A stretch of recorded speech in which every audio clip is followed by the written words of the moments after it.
था कि हमारे देश में इतिहास एक तरफा लिखा गया।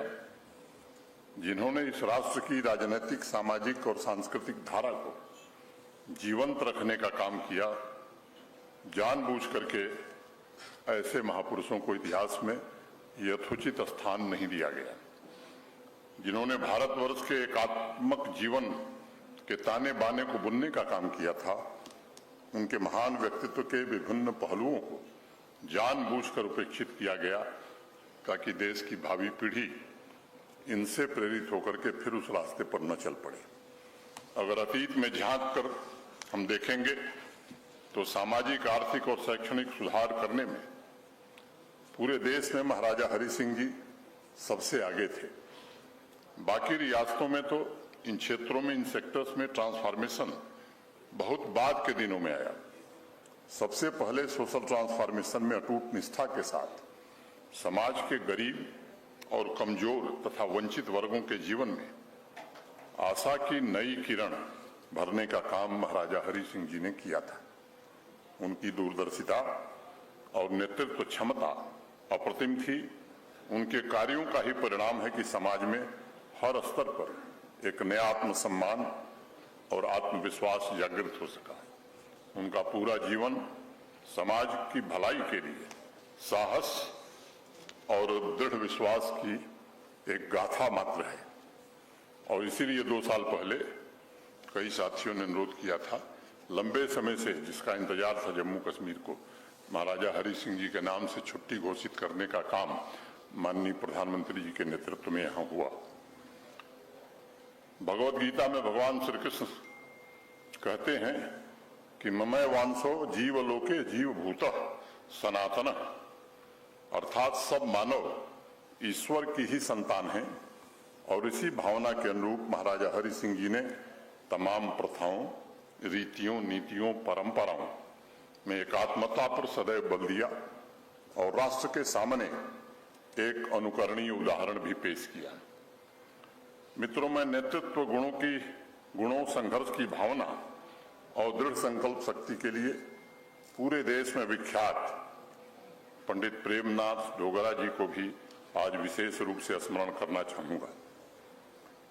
उन्होंने संपूर्ण जीवन राष्ट्र और समाज के सभी वर्गों के कल्याण के लिए समर्पित किया। एक देश, एक निशान और एक विधान का नारा उन्होंने जम्मू कश्मीर के घर घर तक पहुंचाने का काम किया और मुझे लगता है कि देश का इतिहास बदलने में बड़ा भारी योगदान दिया। राष्ट्रीयता और मानवता को मुखरित करने वाले पंडित प्रेमनाथ डोगरा का एक ही सपना था, अभी मेरे पूर्व यहां से बताया जा रहा था कि जम्मू कश्मीर भारत का अभिन्न अंग बने और भारत विश्व में एक सशक्त, प्रगतिशील और उन्नत राष्ट्र के रूप में अपनी जगह बना सके। इस सपने को पूरा करने के लिए उन्होंने तमाम चुनौतियां झेली, अनेक यातनाएं सही, लेकिन जीवन में कभी विचलित नहीं हुए और एक कर्मयोगी की तरह राष्ट्र निर्माण के हर क्षेत्र में अपना योगदान दिया। मेरा मानना है कि इतिहासकारों तथा बुद्धिजीवियों को इस कालखंड का और बारीकी से अध्ययन करने की जरूरत है। उस दौर में राष्ट्र निर्माण में योगदान सिर्फ दिल्ली के व्यक्तित्वों तक सीमित नहीं था, बल्कि उसमें पंडित प्रेमनाथ डोगरा जैसे क्रांतिकारी महापुरुषों का भी किसी से कम योगदान नहीं था। उन्होंने अपनी सारी कमाई समाज के लिए अर्पित की थी और सेवा धर्म को ही जीवन भर अपनाया था। वह दौर ऐसा था जहां एक तरफ बहुभाषी भारत की एकता को मजबूत करने के लिए तमाम प्रयत्न हो रहे थे, दूसरी ओर उसकी अनेकता में दरार पैदा करने वाले तत्व भी सक्रिय थे। ऐसे में देश को जोड़कर रखने और सांस्कृतिक विरासत देश की बचाए रखने में जो योगदान पंडित प्रेमनाथ डोगरा ने दिया है, उसका ऋण चुकाने का सिर्फ एक ही तरीका है, ऐसे महापुरुषों को समाज अपनी प्रेरणा का केंद्र बिंदु माने। आज मैं जम्मू कश्मीर के सामाजिक, आर्थिक न्याय के लिए समर्पित भाव से जिन लोगों ने काम किया उनको मैं श्रद्धांजलि देता हूं। पंडित गिरधारी लाल डोगरा जी, जैसा बताया गया कि यहाँ के वित्त मंत्री थे, और वास्तव में वही एक दौर था जब यहाँ कुछ उद्योग आए थे। वास्तव में विकास की राजनीति को आगे बढ़ाने में पंडित गिरधारी लाल डोगरा जी का भी यहाँ बड़ा योगदान रहा है। देवेंद्र सिंह राणा जी को भी मैं श्रद्धांजलि अर्पित करना चाहूंगा। एक वाक्य में मैं कहूं तो राजनीति के एक अजात शत्रु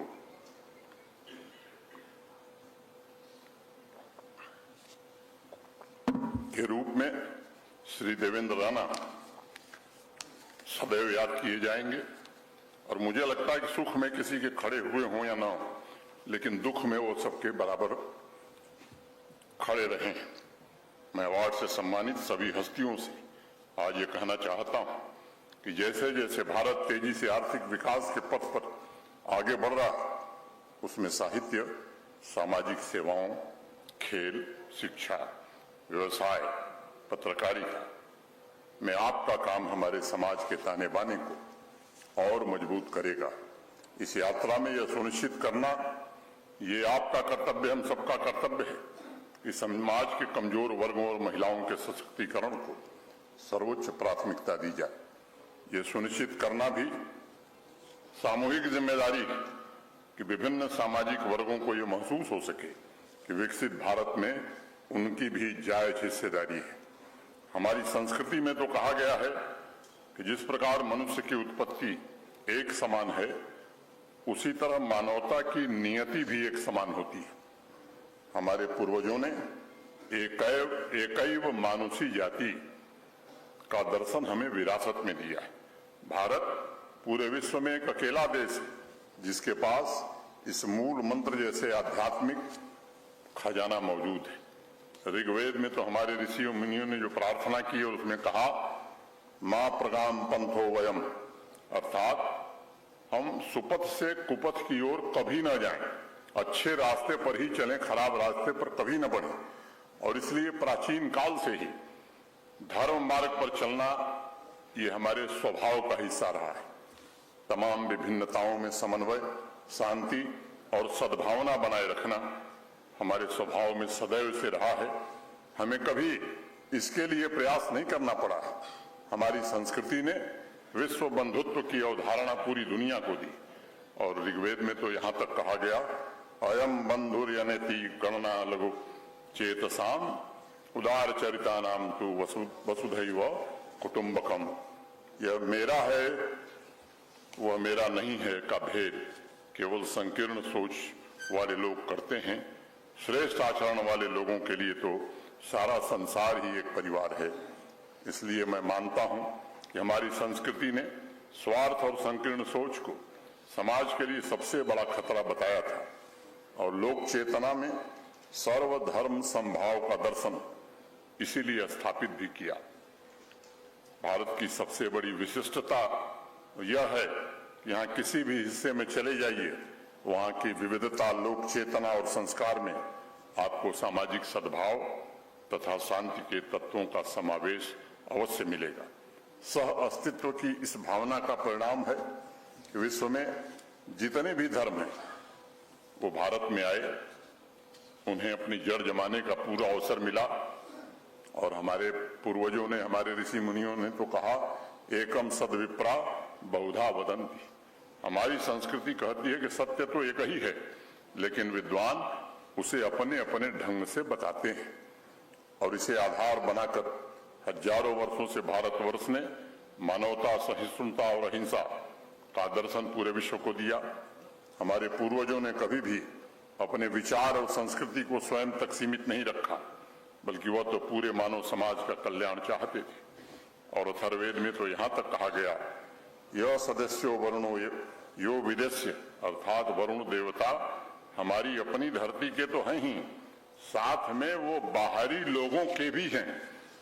यह समन्वय का अद्भुत दर्शन है और मैं समझता हूं कि नई पीढ़ी तक इन मूल्यों का पहुंचना बड़ा आवश्यक है। 3री शताब्दी के महान तमिल कवि तिरुवल्लुवर ने कहा था कि हृदय से पवित्र बनो। मैं इसे सामाजिक सद्भाव और शांति का पवित्र मंत्र मानता हूं।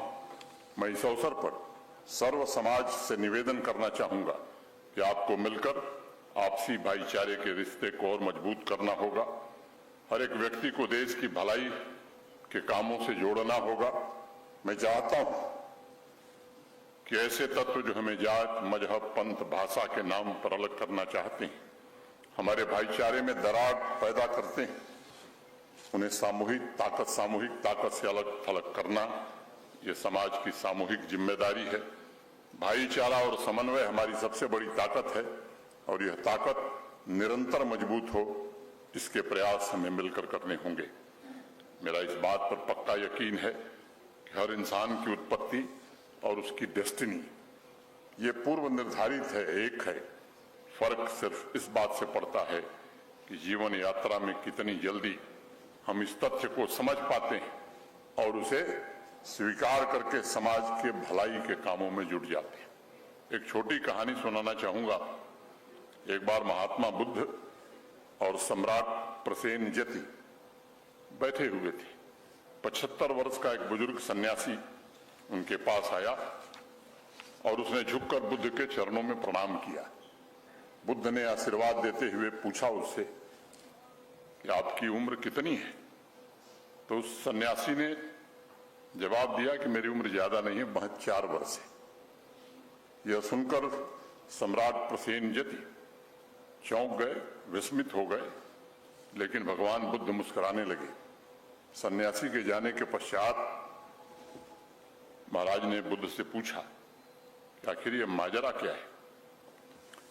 महात्मा बुद्ध ने कहा कि मेरे यहां आयु की गणना उस दिन से की जाती है जिस दिन से व्यक्ति पूर्णतः होश में आता है और अपने जीवन को किसी बड़े उद्देश्य के लिए लगाता है। इस सन्यासी ने भी 71 वर्ष तक कुछ ऐसा खास नहीं किया। 71 वर्ष में उसे असली होश आया और इसलिए उस दिन से सच्चा जीवन उस सन्यासी का प्रारंभ हुआ है।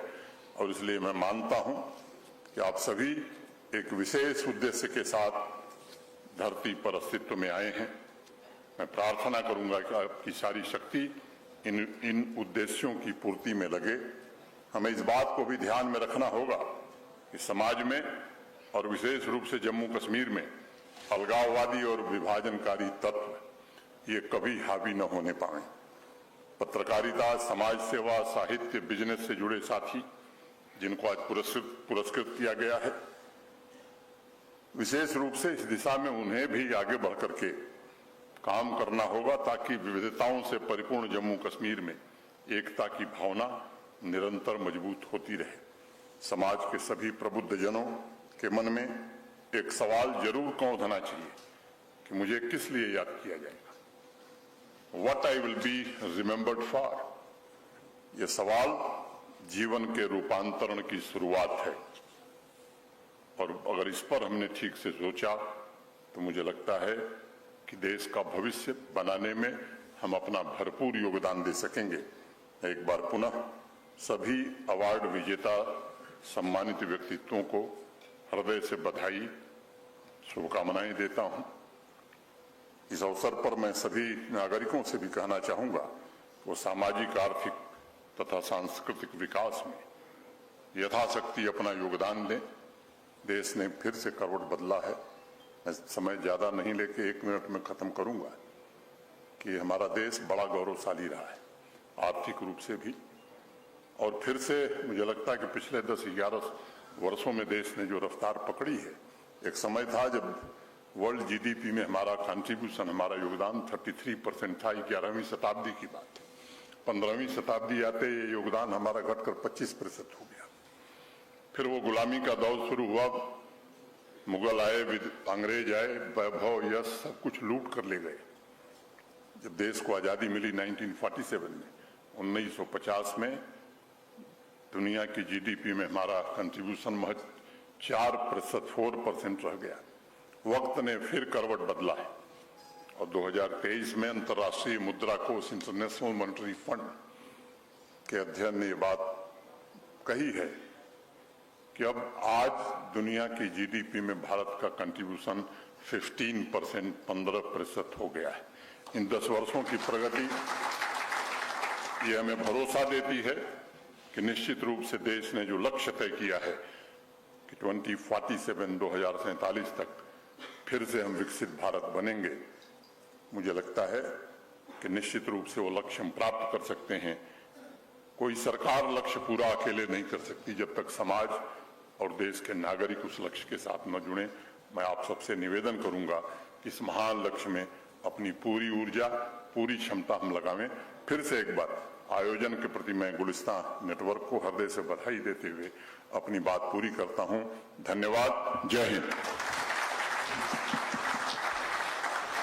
बहुत बहुत शुक्रिया माननीय उपराज्यपाल मनोज सिन्हा जी का। आपने इस अवसर पर अपना योगदान और मार्गदर्शन के लिए हम बहुत ही गहरा आभार व्यक्त करते हैं। आपकी नियंत्रण मेहनत और समर्पण से जम्मू कश्मीर में जो बदलाव आए हैं वह हम सभी के लिए प्रेरणा का स्रोत हैं। आपके नेतृत्व में जम्मू कश्मीर में समृद्धि, विकास और